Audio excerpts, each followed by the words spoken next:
Hello guys, welcome back to a new video. This time around I'm going to be looking at the new Strixhaven commanders for Brawl on arenas, so best of one. We're going to be reviewing them, we're going to be rating them, we're going to be giving you guys some ideas of what kind of build arounds you can go, what kind of themes, and I'm going to give 3 card recommendations for each of one of them. So let's get started. Just as a little warning, since this is the last set of the current standard, obviously there's such a large card pool, and a lot of those cards are in sets like Throne of Eldraine, so they're very powerful already. So some of these cards are just not gonna see any play. Maybe when the format rotates, I think it's September, October, if I'm not mistaken. I'm pretty sure it's September. It's usually around my birthday in September. So then they might be better, but we're looking at the current format and how I feel about them. So first of all, we have Shaylee, Dean of Radiance, who has the backside of Ambrose, Dean of Shadow. So we're looking at a white-black deck. So Shaylee is a 1/1 flying vigilance bird cleric, and you can tap it to put a +1/+1 counter on each creature that enters the battlefield under you control this turn. So that's already kind of an interesting thing to do with tokens. Maybe you can make multiple creatures in a turn and put a counter on each one of them. Next and then on the backside we have it's a 4/4. You can tap to put a counter on another target creature, and then the Ambrose will deal 2 damage to that creature. So if it's a 1/1, it will become a 2/2 and will die. But whenever a creature you control with a +1/+1 counter on it dies, draw a card. So this is literally shouting +1/+1 counters. You can obviously play around with something else, but this is +1/+1 counters. So what can we play in this deck? So usually counter decks are in green, as we had with Eurovol. So we can be looking at something like a Luminarch Aspirant.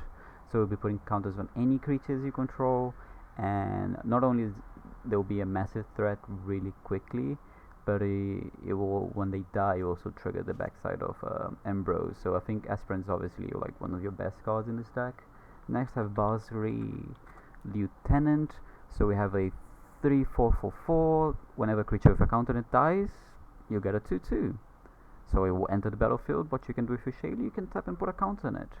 So you got that going as well. So we got a +1/+1 theme, and if you put a counter on something with Ambrose and deal 2 damage and it dies, you'll get a token for it. So can't complain. And worth noting, Basri does not specify non-token dying. So if a knight of yours is a counter from Shaylee and it dies, you also get a token for it, and then you can put another counter in it. And the last one that I think it's interesting looking at, it's a Feather Retreat. So this one will be putting counters on all your creatures, so it's going to trigger your what should I call it, Ambrose, if any of them die, and also can be making tokens for Shaylee to put counters on them. So I think all 3 of these will be mainstaying in the Shaylee deck. I think it's an interesting deck. I've already built one. Just trying to draft to get all the cards instead of crafting them so I can record a video. But I think +1/+1 counters, these 3 cards are going to be a mainstay in this deck. And I think this is one of the better ones, one of the better commanders in this set. I've given it a rating of B, so we're doing A, B, C, D, E, and F. Obviously inside of them we can do plus and minuses, but I think this is just a solid B. I don't think it's going to be good enough to fight with the top decks in the format, but I think it's an interesting archetype, and it's strong. It's pretty strong on its own.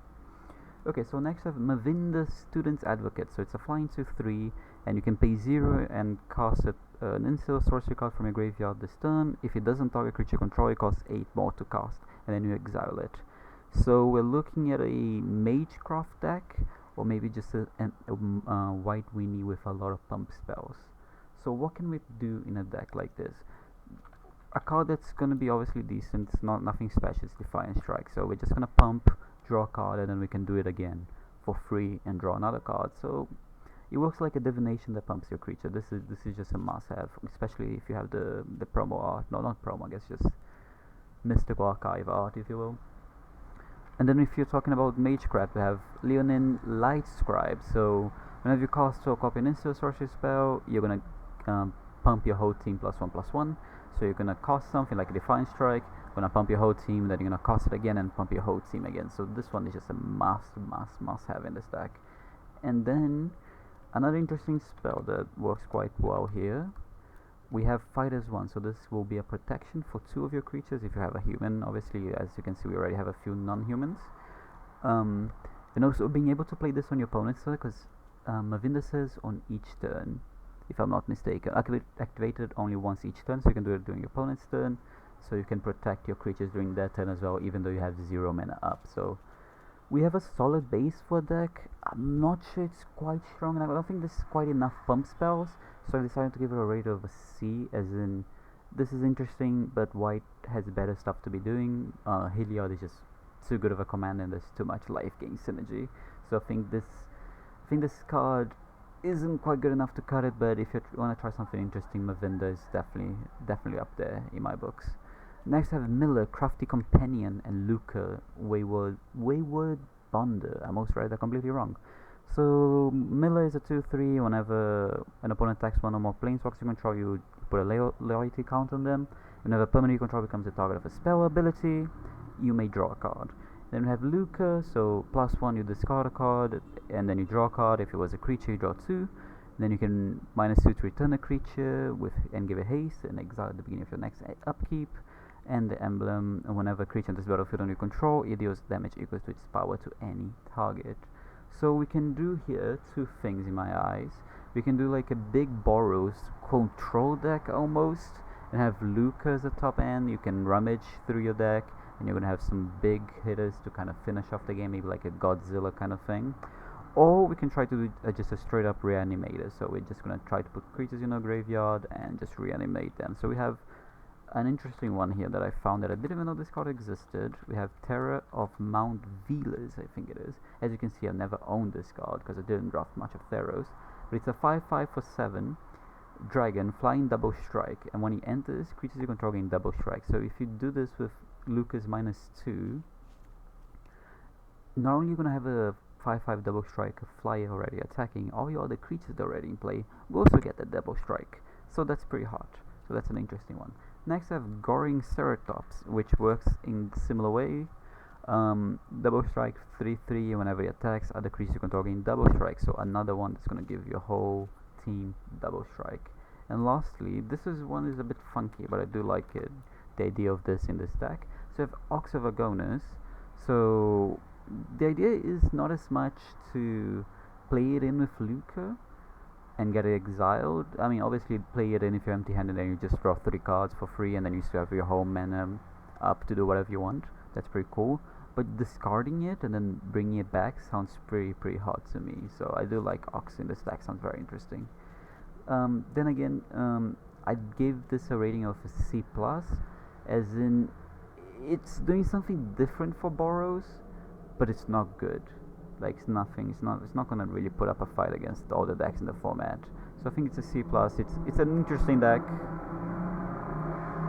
but it's not quite powerful enough. Doesn't make the cut, unfortunately. Next I have Uvilda, Dean of Perfection, and Necessary, Dean of Expression. So Uvilda, you can tap it to exile an instant sorcery card from your hand and put 3 home counters on it. And then at the beginning of your upkeep, if this card is exiled, remove a counter from it. And when you remove the last one, you can cost it, but it costs 4 less. So you get a big discount. Nasari, on the other hand, is a 4/4 for 5. And the beginning of your upkeep, exile the top card of each opponent's library. So you're stealing your opponent's card, basically. You can cost it, you can cost it, so you can't play lands, worth noting. And you can spend mana as though it was of any color to cast those spells, and whenever you cast a spell from exile, put a +1/+1 counter on it. That part doesn't matter. We're looking at the first half of it. I love playing with my opponent's deck, because that means every single game is going to be a bit different. So like cards like Thief of Sanity, Necessary, Gonti, all those effects are pretty interesting to me, just to make every game unique. But I think this backside is more, value, just overall value, rather than giving you a theme. So we're looking at Uvilda here, and we're thinking about a big spells deck. So what can we have if we're playing big spells? We can have a new card called Magma Opus. So if we exile it on turn 3, on turn 6 we're going to be getting it for just, let me math here real quick, 4 mana. So it's going to deal 4 damage, divide as you choose among any number of targets, tap 2 permanents and give you a 4/4 and draw you 2 cards. So just a big spell. And worst comes to worst, you can discard it and create a treasure token. Next I have Alrund's Epiphany. This everyone knows already, is just get to your next turn. Instead of paying 7, you'll be paying just 3 mana for an extra turn and 2 birds.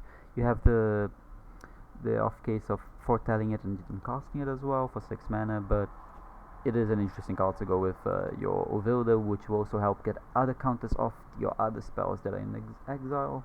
And lastly, a card that's forgotten that's it's technically legal in Brawl because it's in this weird Planeswalker whatever arena introduction set deck thing.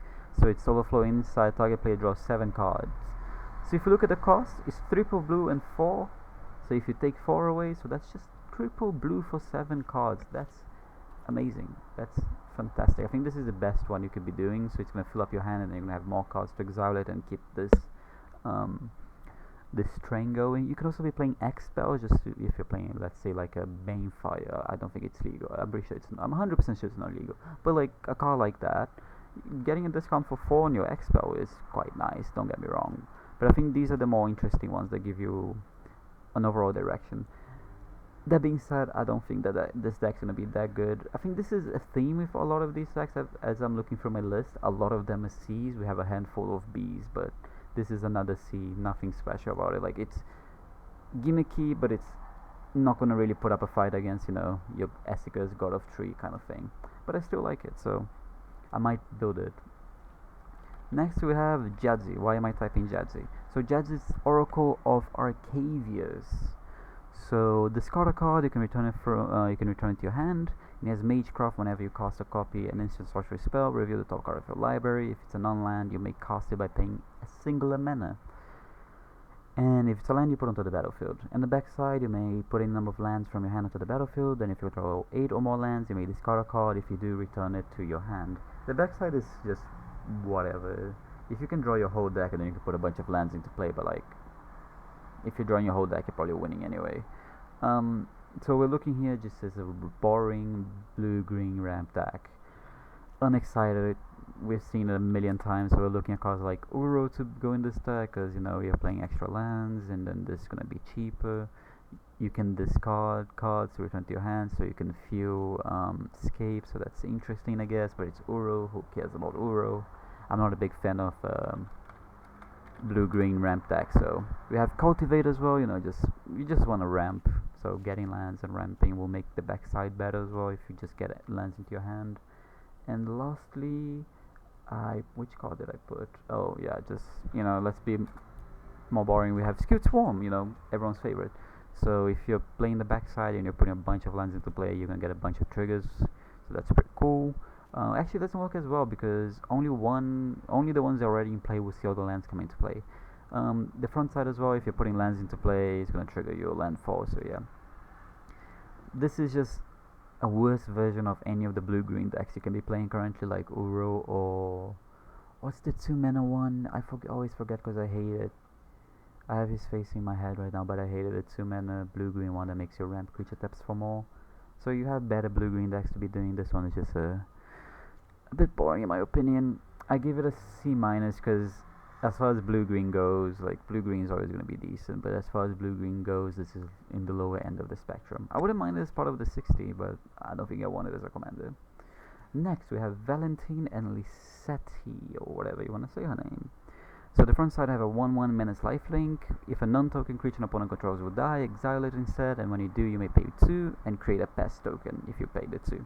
On the back side I have a 4/4 for 4. That's nice. Whenever you gain life, you may pay 1. If you do, put a +1/+1 card on each creature you control. That's nice as well.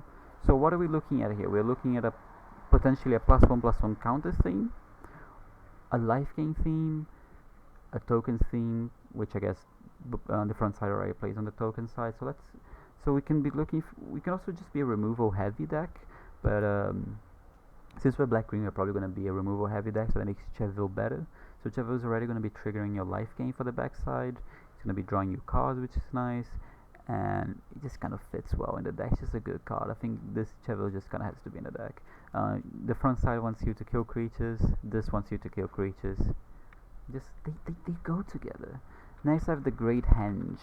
And why the Great Henge? So we're looking at a +1/+1 theme possibly.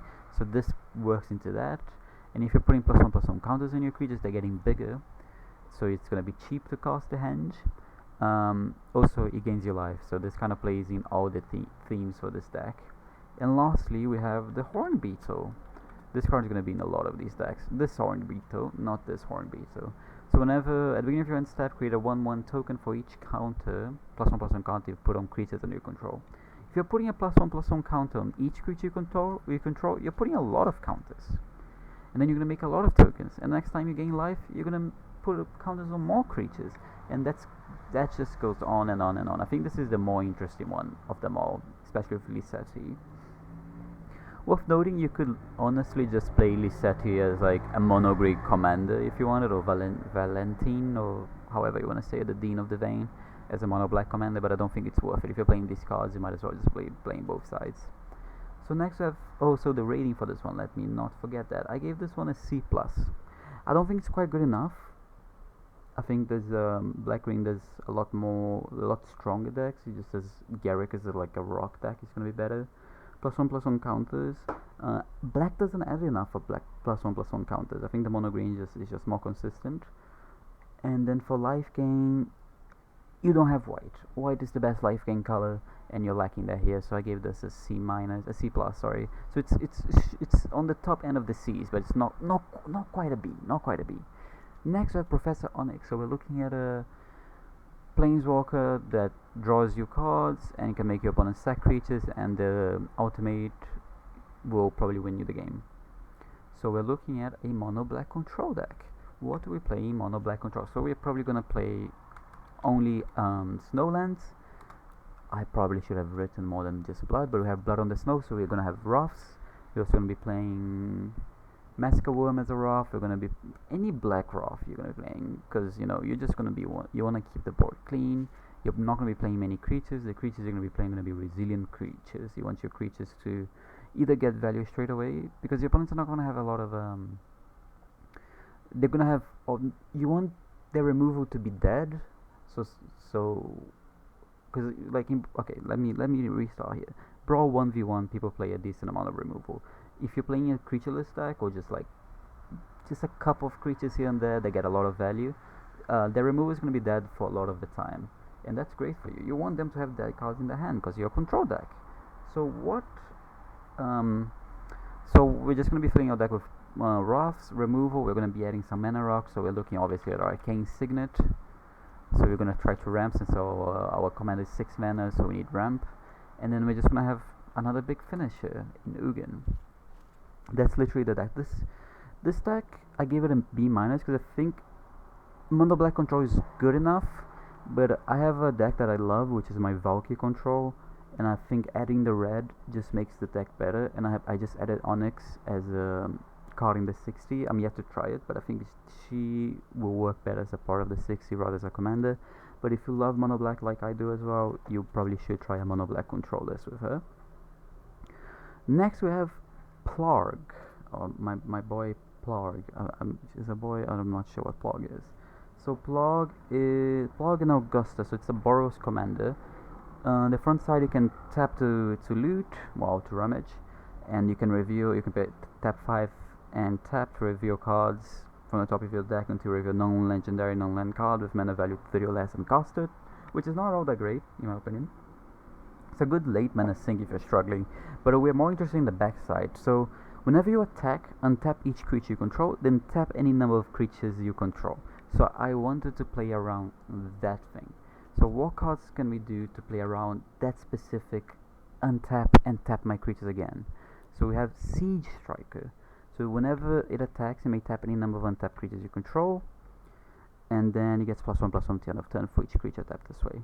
So if you stack them right, this will go on the stack first, and the Augusta trigger will go on the stack second, so it will resolve first, and then you're going to be able to your creatures are all going to untap, and then Siege Striker trigger will resolve, and you're going to tap all of them to not only make them bigger again, to give them the +1/+0 pump from Augusta itself, but make this a giant double striker, dude.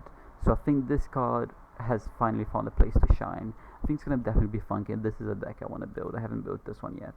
Next I have I'm putting Giant Killer as the example here, but any creature with an activated ability like Giant Killer. So we have a bunch of tappers, we have creatures that put +1/+1 counters on other creatures, things like that. You untap them, and then you can tap them again to take a creature out of combat, block out of potential combat. So any activated ability that takes your creature to tap works really well with Augusta. And lastly, we have Magda, Brazen Outlaw. So you're gonna attack, it's gonna tap, create a treasure. You're gonna untap with Augusta, and then you're gonna tap it again and create another treasure. So you're gonna make 2 mana on every attack with Magda as long as you control Augusta. So if you go turn 2 Magda, turn 3 Augusta, you're gonna make 2 mana already. So that's big poggers. I think this deck is interesting. I gave it a B because I think there's a lot of play to it, and I think if you build a good version of it, you're probably gonna have a decent Boros aggressive deck.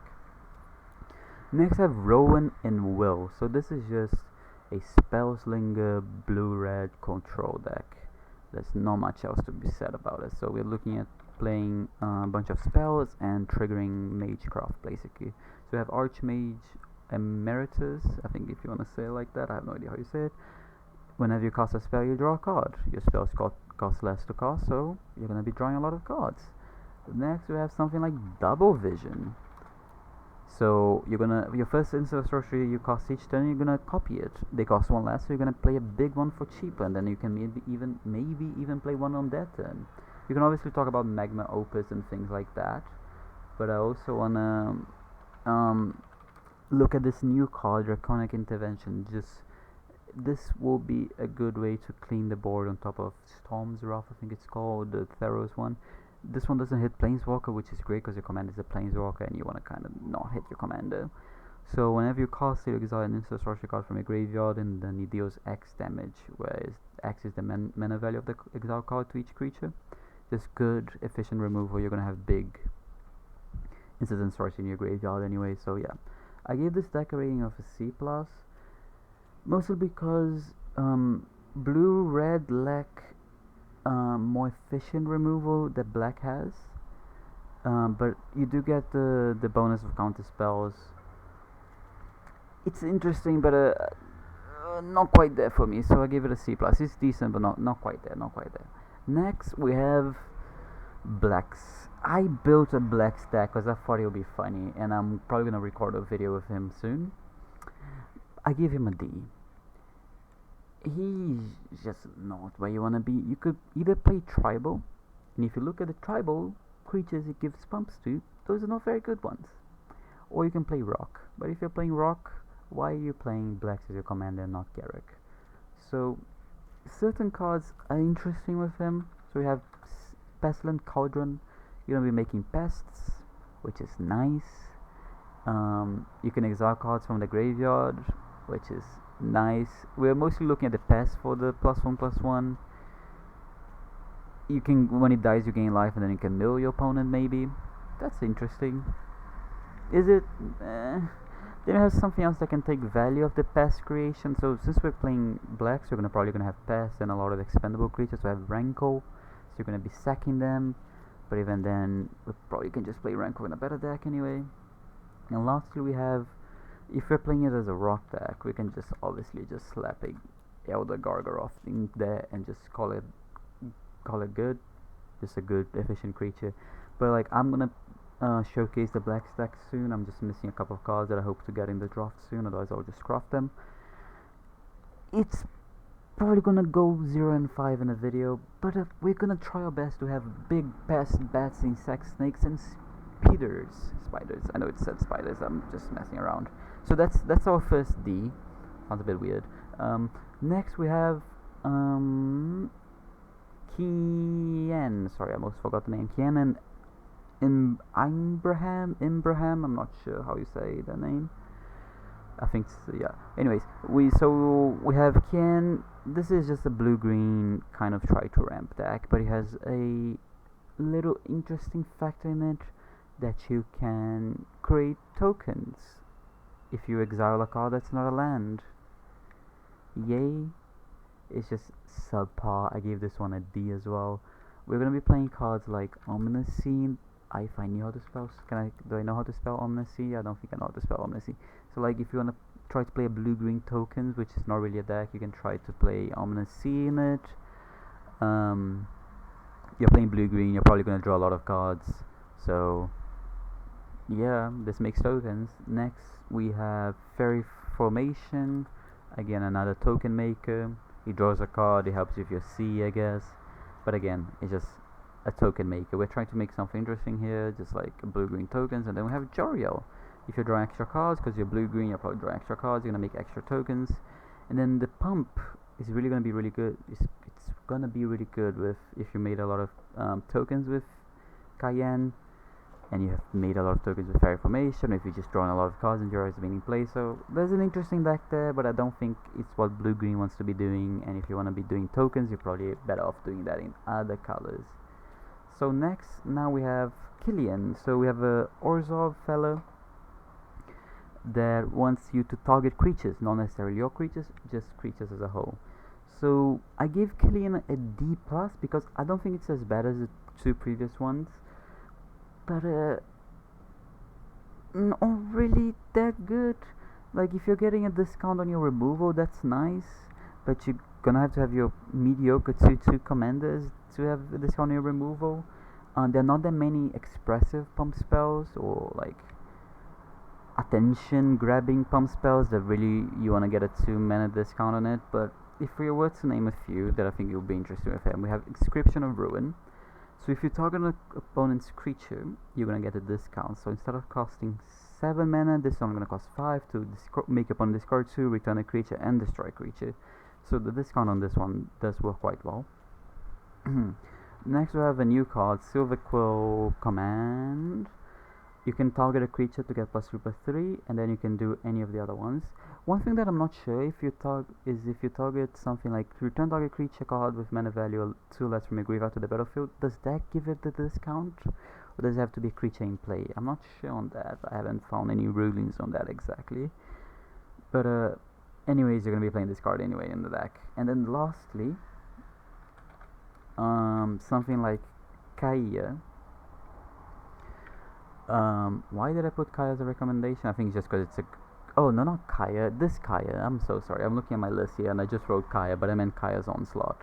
So, you could just foretell this, but if you didn't foretell this in your top deck, you can cast it for single mana to pump and give double strike to your creature. Then again, this deck is not that good in my opinion. This next one, I had the hardest time really finding out what the hell does it do. Like, quite grasping what does he want to be doing exactly. So the front side have a 2/4 double striker for 4 mana, and whenever you cast or copy an instant sorcery spell, you return a creature from your graveyard to your hand. And then the back side is 8 mana, black red, so you're already in 3 colors here with Mardu. You can sacrifice creature to make it 2 mana cheaper for every creature. And each opponent sacrifices a creature, you create a 3/6 with haste, and whenever it attacks, it deals 3 damage to each opponent. So one deck that I used to love with Butcher of the Horde was Mardu tokens. So my mind went straight to let's build Mardu tokens. So if we're building Mardu tokens, what are we doing? So we have Leonin War Leader. So why are we looking at these kind of token makers? Mostly because whenever you cast an instant sorcery spell, you return a non-legendary creature, War Leader, from your graveyard to your hand. So you cast this, you attack, you make some tokens, it dies in combat, then later on you can grab it back. So I think this is just a good fit, and it makes tokens which can be sacked to the Awaken the Blood avatar. Furthermore, we have a new card in Sedgemoor Witch. So he also has the Magecraft that makes tokens instead of returning creatures. And it's a 3/2 for 3, which is fine, but whenever you cast an instant sorcery, you create a token, which is great. Token makers on a creature, so we can return the creature if it dies. And then to go with these kind of cards, we're just looking at any instant sorceries that make tokens. So Rise of the Dread Marn, you can be able to cast it for single mana. Imagine you sacrifice a bunch of your creatures to the Awaken. You're gonna be able to cast the Rise for 1 mana and make a bunch of zombies. So I think that's pretty cool. So I think this is interesting, but I don't think this deck's quite that good. I gave it a C-. I think there's some place to it, and a smarter person can probably make a better version of this deck. But I think this token version is interesting to say the least. Next we have Shendrix, Silver Quill, 2/5 flying double strike, and then at the beginning of combat on your turn, you choose 2, and they must target different players. Worth noting, different players. So one player is gonna get a 2/1. Or draw a card and lose a life, or get a count on each creature they control. So what do we want to be doing with this fella? What I thought was we want to have removal and we want to have tokens, because we can kill all the creatures and then we can put counters on their creatures. They're not going to have any counters, so we can do whatever we want. Or if we don't mind them drawing a card or making it 2-1 because we're going to have a removal for it, we can then put a counter on each one of our creatures. So what card are we looking at? We're looking at card that we saw before, Felidar Retreat. It makes tokens, it makes our creatures bigger. We want to make our creatures bigger, we want to make a lot of tokens. I already have it, so it's all the way back here, so I can't be asked to grab it all the way here. Let's just, okay, so all the cards we've gone through, let's just do this, all the decks we've gone through, just to make it cleaner. So sorry about that, just a little intermission here. There we go. So we have Felidar Retreat as a first recommendation for this deck. Next up we have I don't know how to actually spell this card. Starnhelm? Yeah, Starnheim Unleash. So again, we're just making tokens, and then we're going to pump up our tokens with Shedrex. So that's nice.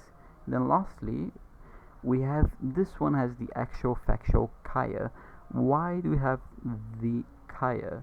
So we can put a counter on an opponent's creature. No, wait, what am I saying? So we can make token when a creature dies.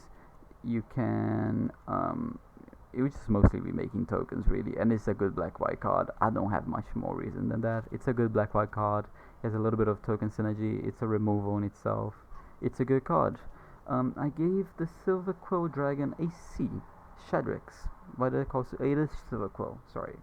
I'm still getting used to the campus's name. I still call them by the guild names.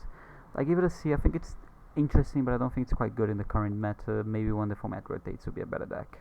Next up we have Ruther, which is, I'm already gonna say, it's a D.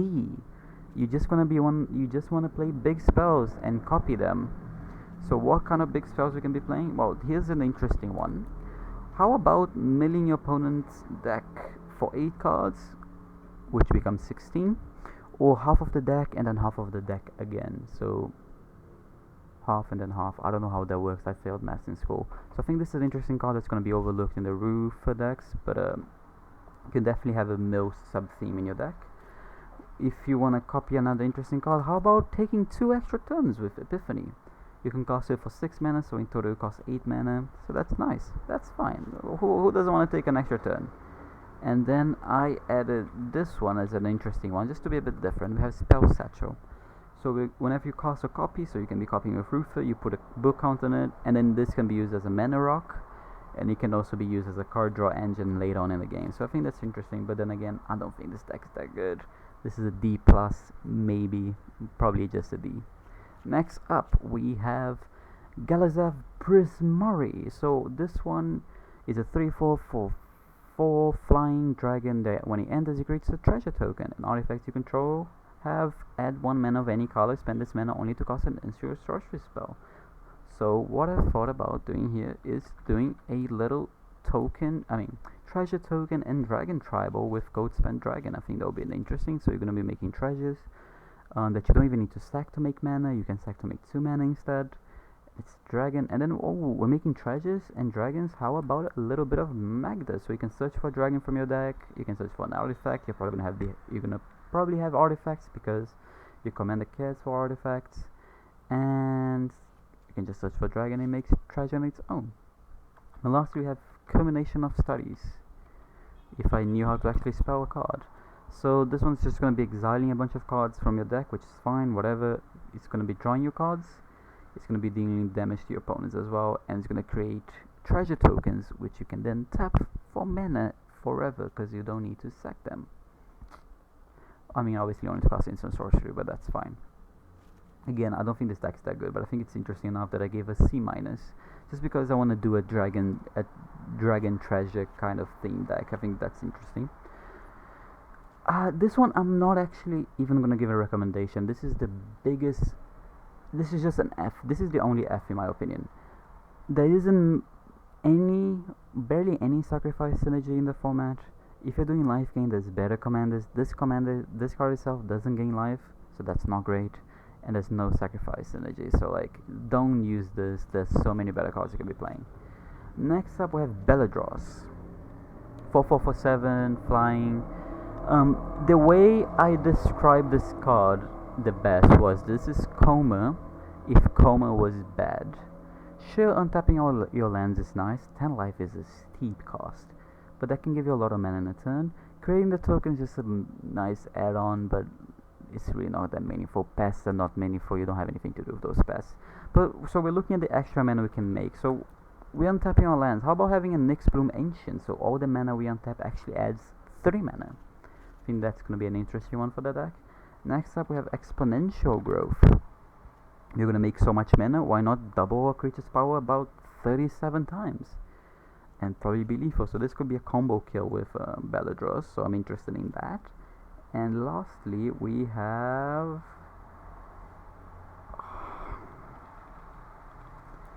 Harness Infinity if you're just playing a rock deck. This card is really good. If you're playing Black Rain and you're like a mid-range control deck, this card should just be in your deck. You're probably going to be empty-handed late game, and then your graveyard's going to be full, and then just switch them around. My voice is giving up on me right now, but we're almost done. So this deck is interesting. I gave it a C+. I don't think it quite hits the B, but I think it's on the top end of C's, and I think it's the deck definitely worth looking at, and I'm gonna try building a version. Especially if you guys are interested. If there's any specific ones you want me to build, let me know, and I will make a version of them and then record a video sometime soon. Next up we have Hoffrey. So this one makes your spirits bigger, and whenever a creature dies, you create a token that's a copy of it, and it's a spirit. So what are we looking at? So I think we just make a spirit tribal deck. Just simple as that. So we're looking at a card like Clarion Spirit.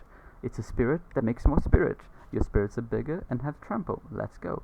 Then we have Lorehold Excavation, because it makes spirits on itself, and it has a little, like, I really like this card. You can kind of just poke your opponent away when they're like at the bitter end of their life, or gain you some life, and then you're gonna be making more spirits, 3/2, which are gonna be 4/3 with trample, so that's very strong. And lastly, another new card also from Lorehold is Lorehold Command.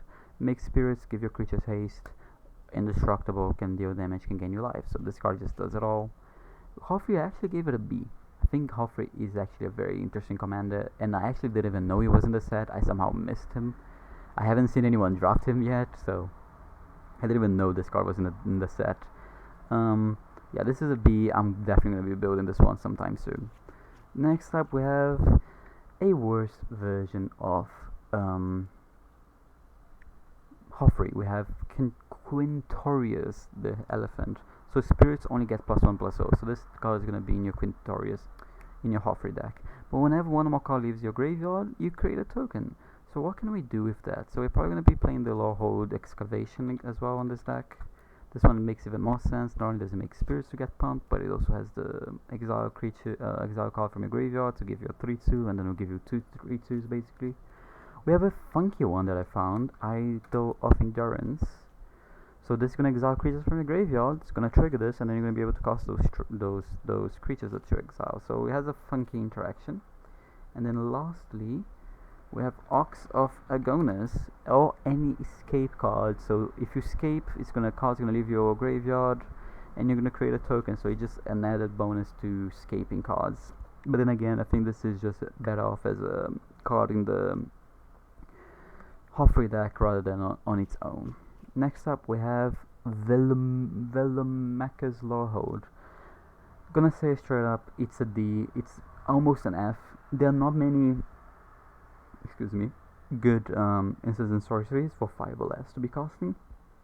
7 mana 5/5 fly is just kind of a big lightning rod. It's probably just gonna be killed before you even get a hit with it. You can play a bunch of mana rocks to play for cheaper, and then you can play something like Fervent Mastery. So you can search a lot for 3 cards and then discard 3 cards at random. So like, these are the better cards. So if you look the way I did, you just go instant sorcery 5, because these are the better ones you can cast for red and white. No, rough. Don't want to rough my own creature. Don't want it to fight something. I can kind of tutor, just crappy removal, and that's it. And then you have the command, which is like good, but like I don't want to be playing command off of this. So there's not that many good cards, so I think this card is just not good enough in my opinion. This is another one that I'm probably gonna just talk over it real quick.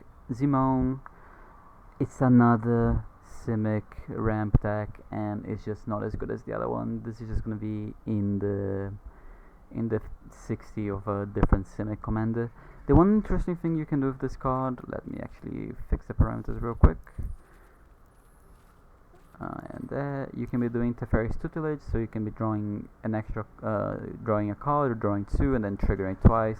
So that's an interesting thing. You can obviously have Joy Roll as well, so you can be making tokens with it during the opponent's turn, and also Ominous Sea again, which I still don't know how to spell. Like, there's an interesting deck to be built there, but I think that's just not as good as the other Simic deck. So that's just I'm gonna give it a D plus. I had it written down just as a D, but I'm gonna say a D plus. Oh, Kasmina, I forgot that we actually have two Fs. Kasmina is the other F. So he wants to be played with other planeswalkers, so your other planeswalkers have these abilities. Making Fractal suck. Search library for an instant sorcery spell, you can cast it without paying mana cost. You can play a bunch of you can't even play ultimatums. You have blue-green, you're stuck in blue-green. Just not a good card. You can have like Overflowing Insight or something. You can maybe play like blue-green Super Friends. Not good enough. Just stay away from me. Next I have Tanazir. So this is a +1/+1 commander. +1/+1 counters commander. So we usually have Yorvo as your +1/+1 commander, go-to commander, but that's mono green. We get the added value of blue, which what card does blue really give us? The one card that I'm really interested of is Body of Research. So you're gonna make a giant creature, and if you double, it's gonna be mega giant. And then you kind of just have to find a way to either fly it over or give it trample or something like that. But I think this has some interesting play in this deck. The blue-green deck is the counters deck is already quite good. So adding blue, you just get some extra tools in it. So Invigorate Surge, you already had it, so you can double it with Tanazir and then double it again with Surge. So that's an interesting combo, or vice versa, double with Surge and then with Tanazir. So there's an interesting deck to be played there. Is it good? To be seen.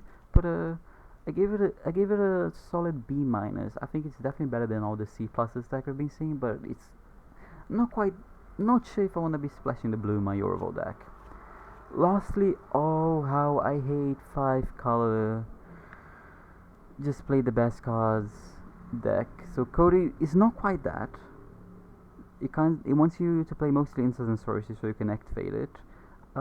It does give you a little bit of mana restriction because they're going to be adding 5 mana, but it's going to be white, blue, black, red, and green. So I thought about playing this with a bunch of ultimatums.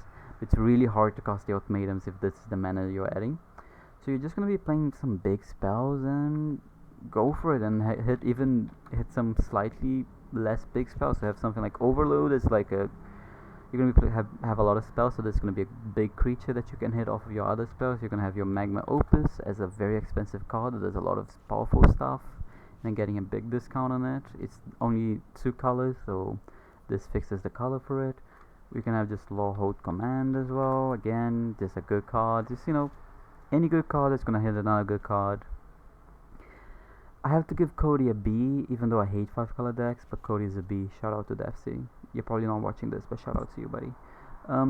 So yeah, these are my opinions on the new commanders that are being added from Lawhold. Let me know what you guys think, and which ones would you like me to build and try.